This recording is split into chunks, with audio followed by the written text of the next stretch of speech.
안녕하세요. 스포츠 읽어주는 남자 스포텔러 윤거일입니다. 최근 우리 축구계에 좀 경사가 있었죠. 네, 캐나다 여자 월드컵에서 우리 여자 대표팀이 16강전에 진출을 한 것인데요. 아쉽게 프랑스에 패하면서 16강에 머무르긴 했지만 그 자체가 굉장한 쾌거라고 할 수 있습니다.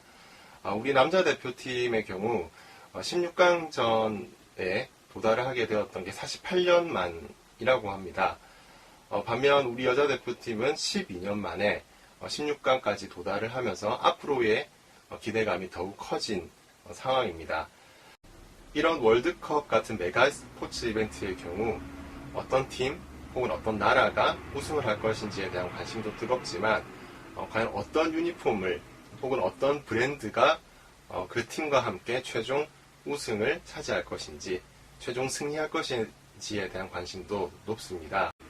특히 축구와 관련해서 세계적인 브랜드라고 할 수 있는 나이키와 아디다스의 경우 그 대결이 굉장히 치열한데요. 아디다스의 경우 유럽을 대표하는 브랜드라면 나이키는 역시 미국을 대표하는 브랜드입니다. 네, 특히 나이키는 우리나라 축구 대표팀의 공식 후원사이기도 하죠. 나이키라는 브랜드는 모르는 사람이 없을 정도로 굉장히 글로벌한 브랜드입니다. 하지만 나이키에 관한 어떤 책을 찾아보기란 좀처럼 쉽지가 않은 것 같습니다. 나이키라는 브랜드가 갖고 있는 명성에 비해서는 그 종류가 그렇게 많지 않다라고 생각이 되거든요. 그 중에서도 단연 눈에 띄는 책이 있어서 소개를 할까 합니다. 바로 나이키 이야기입니다. 트레이시 카바쇼가 저술하고 서종기가 옮긴 나이키 이야기에는 열정으로 시작해 꿈이 된 기업이라는 부제가 붙어 있습니다. 나이키 하면 가장 먼저 떠오르는 게 있죠.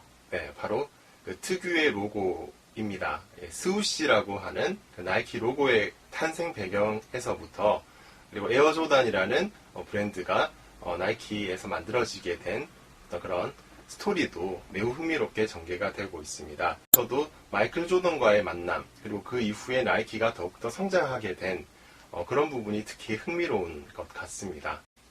나이키 하면 떠오르는 또 한 가지 Just Do It이라는 슬로건입니다. 그 어떤 세계적인 유명인사가 했던 명언에도 뒤지지 않는 오래오래 회자가 되는 나이키를 대표하는 하나의 슬로건입니다. Just Do It. 글로벌 스포츠 브랜드 나이키의 성공 키워드를 꼽는다면 기술과 광고가 아닐까 싶습니다. 그리고 그 두 가지를 아우르는 철학이야말로 오늘날 나이키가 있게 한 배경이라고 생각이 듭니다. 책 내용에 보면 나이키의 경쟁 상대는 나이키 자신이다. 이런 내용이 나옵니다. 즉 이 말은 경쟁자에 집중을 하기보다는 고객 자체에 집중을 하고 또 자기 자신을 발전시키는데 보다 집중을 한 나이키의 어떤 철학적인 부분이 담겨져 있는 메시지인 것 같습니다. 이 책 나이키 이야기는 나이키를 좋아하는 마니아뿐만 아니라 스포츠 마케팅에 관심 있는 사람이라면 꼭 봐야 하는 책이 아닐까 싶습니다. 그리고 스포츠 경영 분야에서도 의미가 있는 책이라고 생각이 듭니다. 나이키 이야기를 한번 들어볼까요? 스포츠 읽어주는 남자 스포츠 텔러 윤거일이었습니다.